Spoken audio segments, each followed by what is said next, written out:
the show started. I feel like an old man. It's been a long day. Wow. So again, probably you guys may have read my bio. I don't know, maybe, hopefully. I think it's in the programs.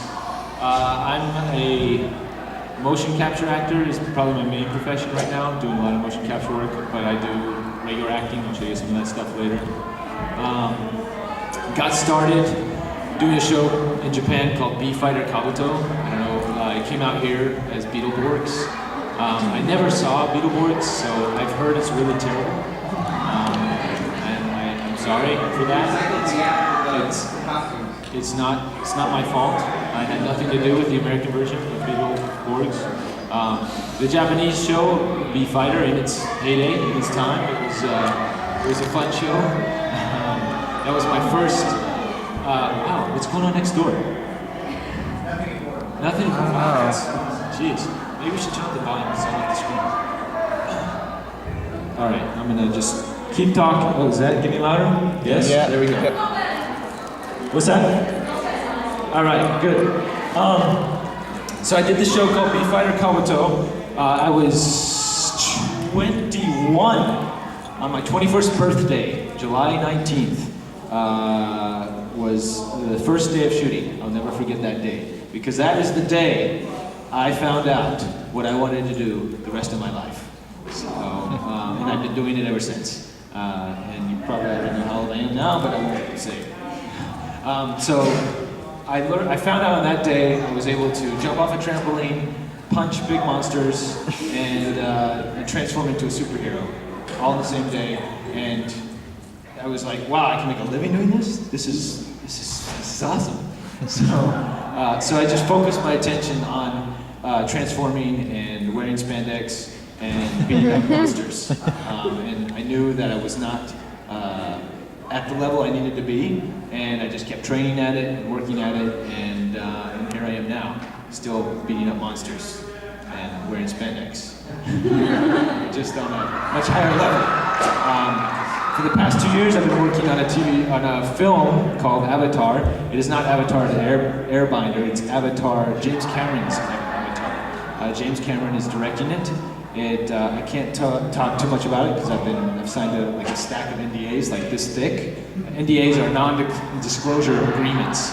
Basically, if you're an actor or whatever, if you're on the staff of a show of that caliber, you have to sign all this crap saying that you're not going to disclose any of it. All I'm going to say is I'm working on this really awesome project by James Cameron. He's directing it. It's his first movie since Titanic. You guys all know what Titanic was. Yeah, that was not really a movie, that was a documentary. And he also produced the Jesus documentary. You guys have ever seen that. He's a busy guy, but he's been busy on this film. I've been busy on this film for almost 2 years, kind of off and on. I'm probably gonna have to go back to work Wednesday on it.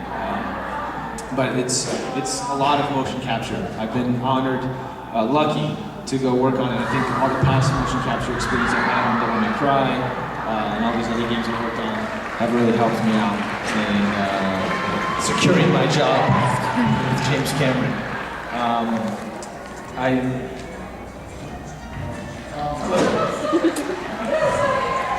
Oh no. Hi, how you doing?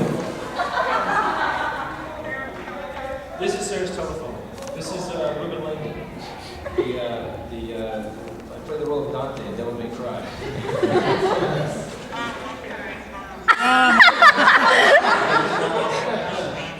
No, you got the right number. I'm just, Sarah's right here. He's lying, he's an anime. Yeah. Sarah's here. Would you like to talk to her? That's what's next door. Oh, it's another. Sarah's on a date. Oh!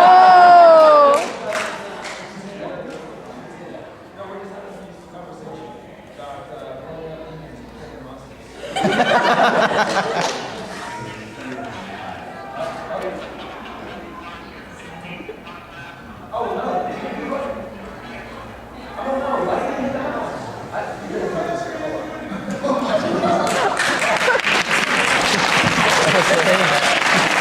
Sir, I think you should go. You should take that call. It sounds urgent. Sorry, sir. Quick question in the back. Yes, go ahead. Okay, either very little or accurate, but call my friend who's the boss of the I'm sorry? I call my friend who's the boss of the Yeah, maybe if there's time. So I'm just gonna back up a little bit. So after Beef Fighter, I'm just gonna go through my life history in like 10 minutes, as much as I can. So we got Beef Fighter. We have what I'm currently doing on Avatar. Let me fill in the gap right quick. Basically, I was in the show Beef Fighter was in Japan. Obviously, I moved to Japan when I was 19 on a whim. I got on a plane. I flew out there. And I didn't know a soul. I didn't speak the language. I was an otaku. I was a big anime crazy otaku, and I loved anything Japanese, especially the women. No, I loved Japanese culture. I was fascinated by it. I played video games most of my life up until I was 19, and I just knew that the only reason my only goal in life was to get to Japan. I finally got there, and I didn't know what to do with myself. I was like, wow, overwhelming. So but I knew I wanted to stay, so I stayed there, and I got into modeling and doing commercials and catalogs and stuff just to pay the bills, just to survive. Believe it or not, I hated it at first. I was very shy, reserved, otaku. And once I got out there and I started getting into that business, I was like, wow, okay, this isn't not so bad.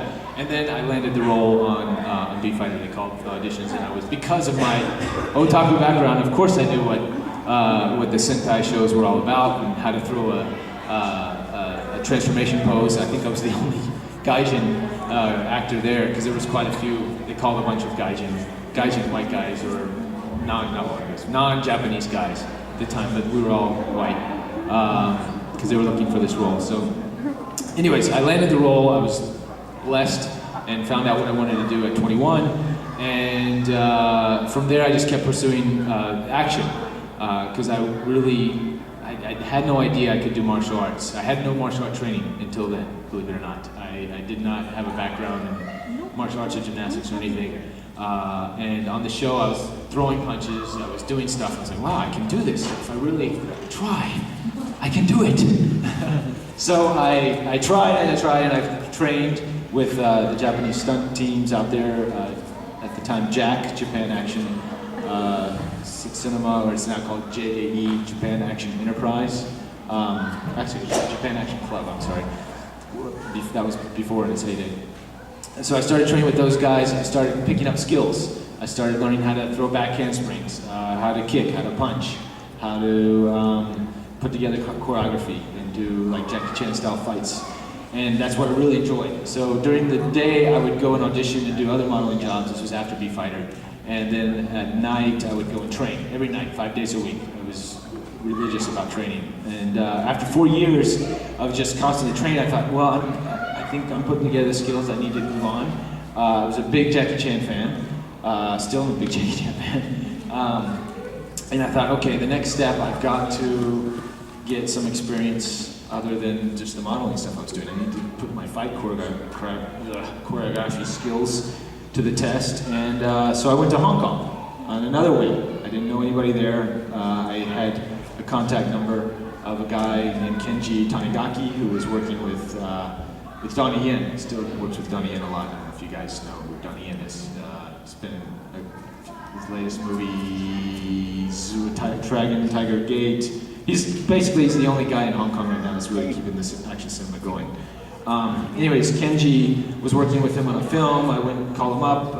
At the time I spoke fluent Japanese, and he was like, oh, white guy speaks Japanese, cool, come on. Let me show you to Donnie. And I met Donnie Yen, hung out, he was editing a movie, he screened it, kind of got to know a lot of, the Hong Kong community is very small. Met up with Jackie Chan and his crew. I met up with Sammo Hung, and hung out. Andy, I know, you mean Andy? Andy Chan? Yeah, I know Andy. And kind of networked in Hong Kong. There wasn't much work going on there because it was right after the handover. Most of the big guys Jackie, Samo, Jet Li were all doing stuff back in the States. So they were kind of back and forth, and I was able to network with them, and I did a couple small parts here and there in some whatever movies that were going on at the time, but nothing major, just a couple little things. And finally, I was like, everybody was like, "Dude, you're white. You need to go to America." Pretty much, that's what they said. And at the time, I wasn't as old looking as I am now. I mean, I don't have the edges I had. I was, this young kid that I just had this young kid look, the guy next door. So they're like, go to America. You're not good. All they were looking for in Hong Kong or in Japan are like bad guys. If you're a martial artist and you're gonna fight as a bad guy. So I didn't have the right look, really, and I did a couple commercials out there and modeling stuff just to pay the bills as usual. And finally, I was like, okay, I'm gonna make it. I'm gonna go to the States. I'm ready. There wasn't anything else for me in Asia. So I made the trip back to LA, back to the States. First time to LA, and again, I had a phone number. This time of Koichi Sakamoto. He was the kind of the spearhead guy of Power Rangers. And there's also these Japanese connections to the stunt schools that I trained at. His background was from Kurata Action Club. Kurata Pro was the name of the action club he trained at. Those are kind of the two main ones. JAE and Kurata Pro were two big action clubs or action schools, so to say. And that's where they teach you all this action stuff I learned. So I came back to the States, called him up, and right away he's like, "Oh, you're back, Wendy, you're a fighter, come to me." You speak Japanese, that's cool, come on the set. So I came to the set, and they were filming the last episode of Power Rangers in Space. It was like 1999, I think. Eight, yes. And then destruction. There you go, you know your stuff, wow. And right away all the guys recognized me as, the beat fighter guy. Which was kind of cool, and also the Mentos guy, which you can see later.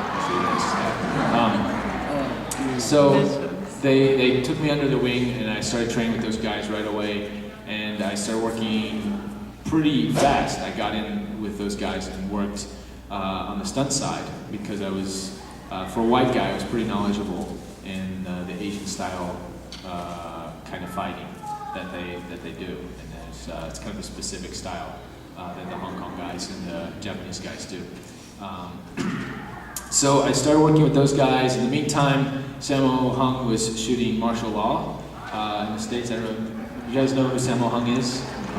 He's a big fat guy who can kick ass. It's like the easiest way to say it, I guess. He did a show like in 99, 2000. It's called Martial Law and later Arsenio Hall got on the show, and it kind of went down from there. But we won't talk about that. But the show went on for 2 seasons. Luckily, Samuel was there. I was good friends with Jimmy, his son, who I met in Hong Kong. We hung out all the time. And I was working on Power Rangers, and Jimmy was like, "Hey, I've got a guest house in my backyard. Why don't you come hang out with us, and save money on rent?" So I ended up living in Samuel's backyard for 3 years, and it was pretty cool. This is the guy that basically grew up with Jackie Chan and taught him. They worked together all the time and taught him a lot of stuff too, because he was kind of Jackie's big brother, and they've had this big brother little brother rivalry going on for their lives. So it was cool living in Samuel's backyard. Jackie would come by periodically. We would have dinner with Jackie. Yu, I don't know if you guys know Yu. He was also one of the big three. They called him the Golden Trio back in the 80s. These guys were all my idols, and I was having dinner with them.